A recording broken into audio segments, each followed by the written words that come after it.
Halo, assalamualaikum warahmatullahi wabarakatuh, teman-teman seluruh Indonesia. Apa kabar? Semoga selalu sehat ya, selalu semangat dimanapun kalian berada. Saya selalu berharap, selalu berdoa, semoga selalu diberikan kesehatan, selalu diberikan perlindungan oleh Tuhan Yang Maha Esa. Semoga kita semua selalu optimis dan produktif dalam usaha.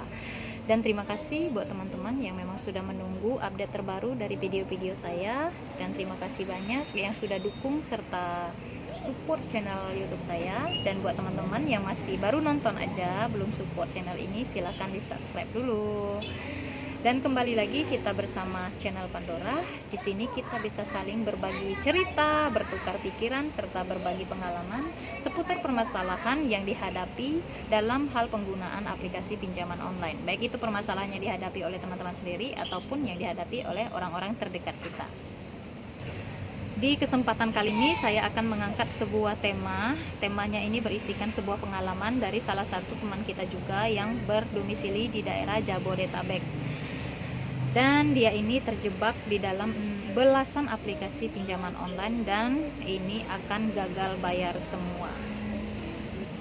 Oke, perlu kita telusuri lagi kronologi awal dari kejadian sehingga ia bisa terjebak di belasan aplikasi pinjaman online ini yang sebetulnya sudah saya lihat itu dominan dia menggunakan aplikasi ilegal, bukan yang legal.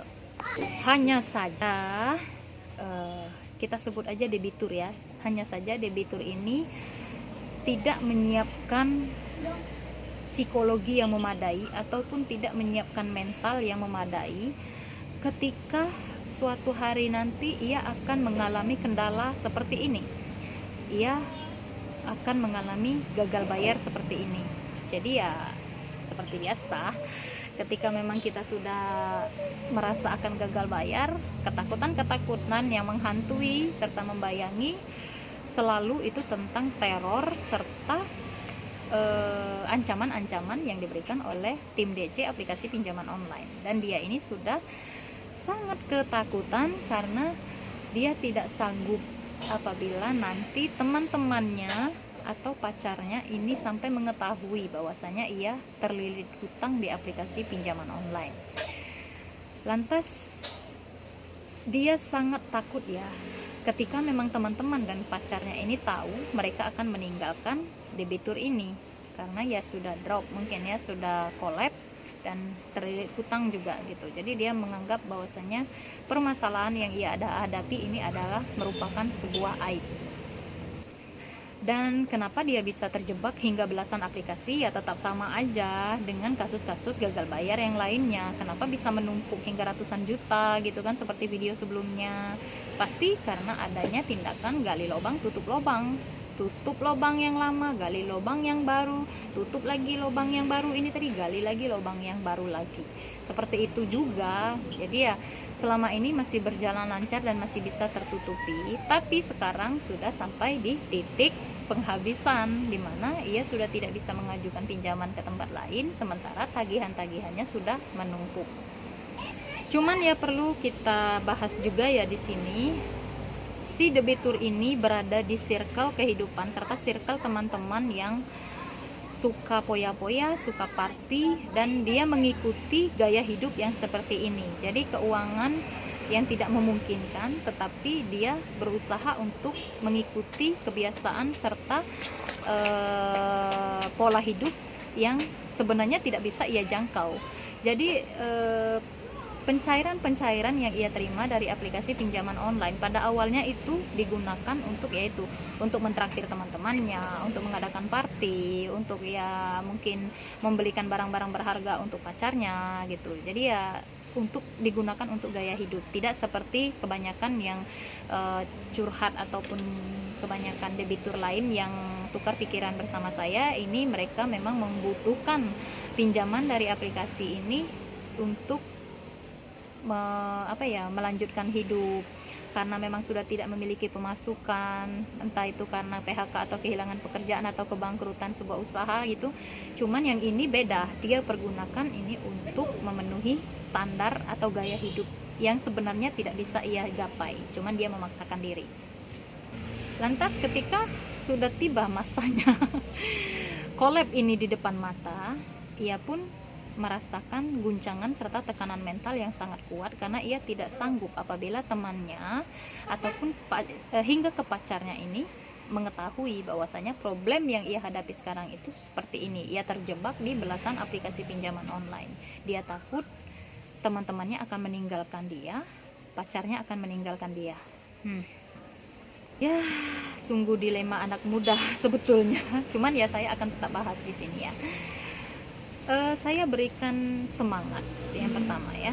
Terus saya berikan tips-tips pemula untuk menghadapi kondisi gagal bayar sehingga ia bisa menghindari tekanan-tekanan yang lebih dahsyat lagi yang akan menghampiri dirinya, yang akan menyerang mentalnya. Ya tentu saja dengan cara seperti apa sih langkah-langkah awal ketika kita menghadapi kondisi gagal bayar.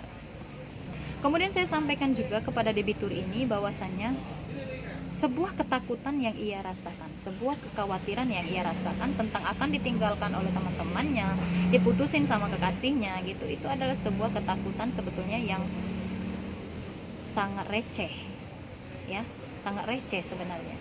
Karena ya bisa kita ambil hikmah dari kejadian ini. Apabila memang teman-temannya meninggalkan hanya karena ia sudah tidak bisa ikut party lagi, terus tidak bisa mentraktir lagi, dan kemudian terungkap juga fakta bahwasannya dia terjebak ataupun terlilit utang di aplikasi-aplikasi pinjaman online. Dengan kondisi yang ada sekarang, teman-temannya meninggalkan dia, tidak mau berteman lagi, terus pacarnya juga meninggalkan dia, sudah tidak mau lagi mengikuti kondisi yang ada. It's okay sebetulnya. Ini justru sebuah lembaran baru yang hadir di depan matanya dia. Yang perlu sekarang itu adalah dimana ia bisa membuka penglihatannya tentang kondisi yang sebenarnya ada di hadapan dia. Seorang teman yang baik ataupun pasangan yang baik itu tidak akan pernah pergi meninggalkan kita di tengah situasi paling buruk sekalipun. Itu baru namanya teman. Tapi jika kondisinya sebaliknya, ketika kita sedang terpuruk, sedang berada di titik terendah kehidupan kita, dan yang menyatakan diri sebagai teman ini tadi malah pergi meninggalkan kita, atau bahkan diiringi dengan menghina kita, menjatuhkan kita lebih jatuh lagi, begitupun juga dengan pacarnya yang justru dengan kondisi yang ada sekarang ini malah diputusin, terus meninggalkan kita, bahkan ditambah lagi dengan menghina kita. Itu artinya mereka adalah teman-teman ataupun pacar yang fake. Jadi ini nggak cuman ada di circle anak muda aja ya, untuk kita yang sudah dewasa pun juga seperti itu. Di saat kita susah itulah sebetulnya kita bisa melihat dimana ya kita memang di situasi seperti saat kita sedang sangat kesulitan itulah kita bisa melihat ya, mana yang benar-benar keluarga, mana yang benar-benar teman, mana yang benar-benar sahabat, dan mana yang benar-benar pasangan hidup. Jadi ya bukan pada saat kondisi kita sedang jaya, pada saat kondisi kita banyak uang gitu, kondisi kita sedang kaya, bukan. Semua orang bisa menerima kemakmuran kita, tapi tidak semua orang bisa menerima keterpurukan kita. Jadi kayak gitu aja. Yang terbaik memang itu biasanya bisa dilihat itu pada saat kondisi yang terpahit ya. Jadi ya buat adeknya ini yang curhat ataupun bercerita kepada saya beberapa hari yang lalu ya, tolong ya dibuka kembali pikiran dan matanya untuk melihat hikmah dari semua kejadian ini. Apabila memang teman-teman kamu meninggalkan kamu pada saat seperti sekarang, ataupun pacar kamu memutuskan kamu pada saat kondisi seperti sekarang, itu artinya mereka semua adalah fake, oke? Bukan orang-orang terbaik untuk kamu. Sementara ini kamu juga masih muda, masih banyak banget ke depannya itu hal-hal yang belum kamu alami, masih banyak banget kemungkinan ataupun mungkin kemungkinan sukses yang akan kamu dapatkan. Jadi jangan terlalu memikirkan hal-hal yang receh seperti ini. Justru dengan kejadian ini kamu akan diperlihatkan siapa yang sebenarnya teman kamu dan siapa yang terbaik untuk kamu. Bukan malah justru kamu takuti hanya karena gengsi ataupun untuk mempertahankan gaya hidup yang sudah seperti kemarin. Enggak ya, jadi jangan lakukan hal bodoh cuman untuk mempertahankan hal-hal yang sebetulnya tidak baik untuk kehidupan kamu ke depannya. Jadi ini berlaku juga untuk teman-teman ya yang di luar sana yang masih memikirkan nanti keluarga saya malu, nanti suami saya marah atau istri saya meninggalkan saya karena kejadian ini. Enggak. Sebetulnya disinilah ya titik dimana kita bisa mengetahui siapa saja yang benar-benar menganggap kita keluarga, siapa saja yang benar-benar menganggap kita ini adalah orang penting di kehidupan mereka.